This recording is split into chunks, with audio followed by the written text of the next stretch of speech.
Hello, I'm Janine Turner, founder of Constituting America. Welcome to our annual academic study entitled History Holds the Key to the Future, or as Shakespeare said, what's past is prologue. This year's study is entitled The Genius of America, A Journey into Our Republic, a study on Alexis De Tocqueville's Democracy in America. This essay is based on the chapters Why Democratic Nations Have a Natural Desire for Peace and Why Democratic Armies Naturally Seek War, and Which is the Most Warlike and Revolutionary Class in Democratic Armies. Volume 2, Part 3, Chapters 22 through 23, and it's pages 617 through 625 of Democracy in America, the University of Chicago Press edition. Alexis de Tocqueville on the Proper Role of the Military in a Democracy by Dr. James S. Robbins. In chapters 22 and 23 of Part 2 of Democracy in America, Alexis de Tocqueville addresses the proper role of military affairs in a democracy. In his time, as today, the limits of military power in politics are an important concern. De Tocqueville was born during the rule of Napoleon Bonaparte, a general who had overthrown the French First Republic and made himself emperor. When de Tocqueville was still a child, he saw Napoleon's downfall and the restoration of a constitutional monarchy in France. His experience helped shape his views on how a democracy can be undermined by the ambitions of men in uniform. In Chapter 22, de Tocqueville noted that democracies are generally interested in living at peace with their neighbors. He wrote that, quote, amongst civilized nations, the warlike passions will become more rare and less intense in proportion as social conditions shall be more equal, end quote.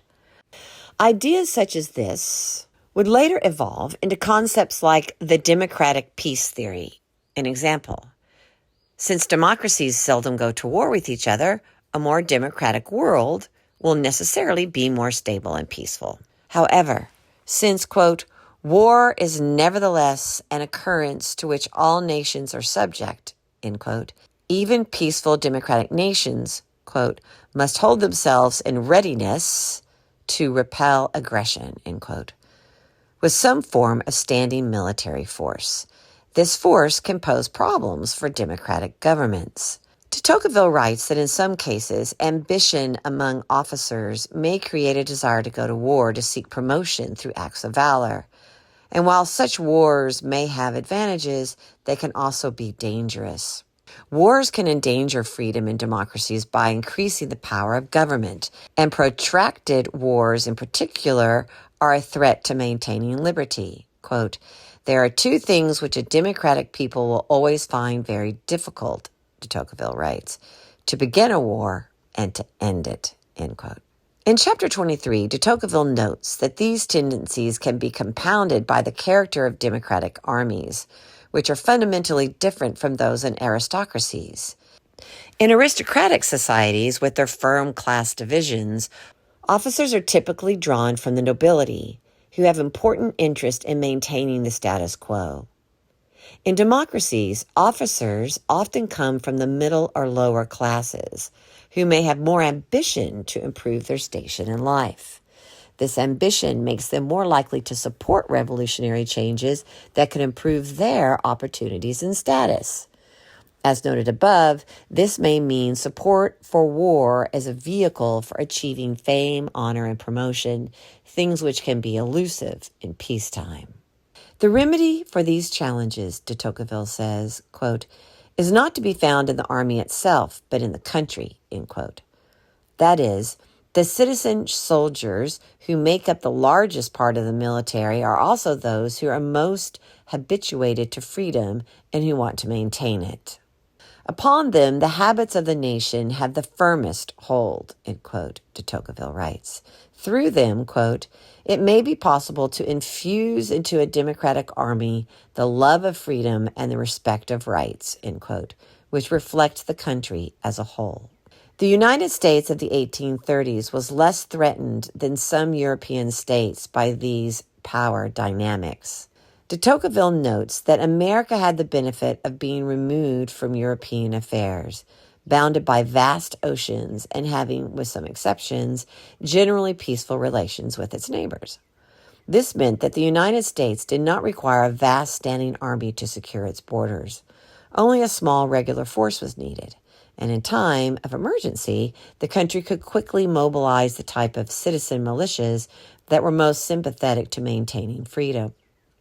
Like de Tocqueville, the Founding Fathers were also concerned about the potential threat from a large standing military. In the Constitution, they provided a variety of checks and balances on military power to keep control firmly in civilian hands. This included making the president the commander-in-chief of the armed forces, giving Congress control over military appropriations, and also reserving the Congress the power to declare war. There was also the example of George Washington, who represented the ideal of the American citizen soldier. He had left his farm at Mount Vernon to take command of the Continental Army during the American Revolution, after which he returned to civilian life, and later to the presidency. Washington set an example of service and conduct for an American officer who was expected to be professional, capable, and apolitical. This ethos became a guiding spirit in the American military that has persisted to the current day. De Tocqueville's analysis of civil-military relations in a democracy continues to offer valuable perspectives on the interplay between politics, military service, and social mobility. While the United States has been able to maintain its democratic character even with the vast growth of its military and responsibilities for global leadership, the corrosive power dynamics that de Tocqueville wrote about remain a challenge to free countries. Constant vigilance is required to ensure that the forces needed to defend freedom do not become the means to undermine and destroy it. This essay was written by Dr. James S. Robbins. Dr. James S. Robbins is the Dean of Academics at the Institute of World Politics in Washington, D.C. He has taught at the National Defense University and was a special assistant in the Office of the Secretary of Defense. Dr. Robbins is the author of 5 books, numerous articles, and is a frequent guest on TV, radio, and other media.